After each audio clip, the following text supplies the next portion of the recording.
सबसे बड़ा सवाल, जन विश्वास आखिर खोया कहां था?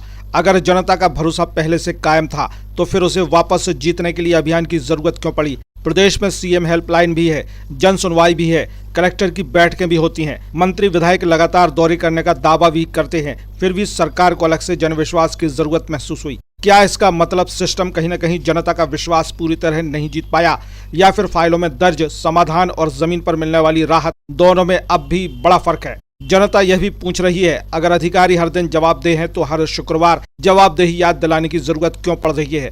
कहीं ऐसा तो नहीं कि जो काम व्यवस्था को पूरे साल करना चाहिए था, अब उसे अभियान का नाम देकर पूरा करने की कोशिश हो रही है?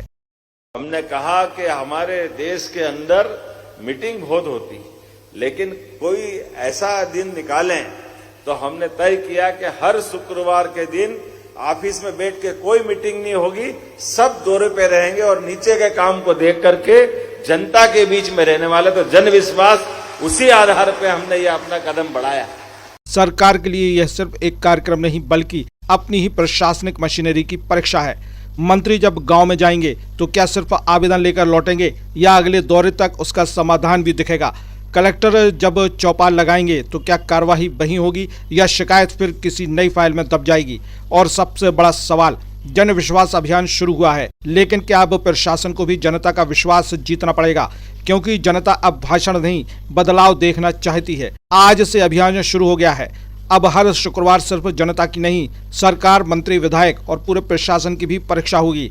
अब सबसे बड़ा सवाल, क्या जन विश्वास से बढ़ेगा दिल्ली का विश्वास? क्या इसकी गूंज सिर्फ गांव, पंचायत और शहरों तक सीमित रहेगी या दिल्ली तक भी पहुंचेगी? क्या यह अभियान सिर्फ जनता का विश्वास जीतने की कवायद है या फिर राष्ट्रीय नेतृत्व को यह संदेश देने की कोशिश कि मध्य प्रदेश सरकार पूरी तरह एक्टिव मोड में है? ऐसे समय में जब सरकार कई मुद्दों पर विपक्ष के निशाने पर रही, प्रशासनिक कार्यप्रणाली पर सवाल उठे, स्थानीय स्तर पर शिकायतों की खबरें सामने आती रहीं, तब जन विश्वास अभियान की शुरुआत अपने आप में कई राजनीतिक सवाल खड़े करती है। क्या यह अभियान सरकार की छवि को नई धार देगा? क्या मंत्री, विधायक और अफसरों की मैदान में मौजूदगी जनता का भरोसा मजबूत करेगी? और सबसे बड़ा सवाल, क्या जन विश्वास अभियान का रिपोर्ट कार्ड सिर्फ जनता नहीं बल्कि भाजपा का राष्ट्रीय नेतृत्व भी देखेगा? क्योंकि राजनीति में केवल घोषणाएं नहीं, नतीजे बोलते हैं। अगर शिकायतें कम हुई, समाधान बढ़े और जनता का भरोसा लौटा तो यह अभियान सरकार के लिए बड़ी राजनीतिक ताकत बन सकता है। लेकिन अगर यह सिर्फ दौरे, फोटो और बैठकों तक सिमट गया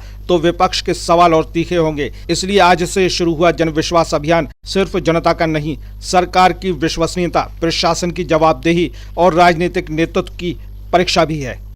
शानदार स्टाइल, दमदार परफॉर्मेंस और आधुनिक टेक्नोलॉजी की तो नाम आता है वीडा इलेक्ट्रिक स्कूटर का। हर सुबह एक नई मंजिल और हर मंजिल तक पहुंचने का एक स्मार्ट तरीका। Vida electric scooter, digital display, LED lights, आरामदायक राइड, शहर की सड़कों पर सफर, बेहतरीन डिजाइन, स्मार्ट फीचर्स और हर सफर में शानदार आराम, ताकि हर राइड बने यादगार। चाहे ऑफिस जाना हो, कॉलेज या रोजमर्रा का सफर, वीडा हर मोड़ पर आपका भरोसेमंद साथी है। वीडा इलेक्ट्रिक स्कूटर, भविष्य की सवारी आज आपके साथ। सेंट्रल मोटर्स, भगवानगंज, सागर। आज ही विजिट करें और अपनी नई वीडा घर ले जाएं।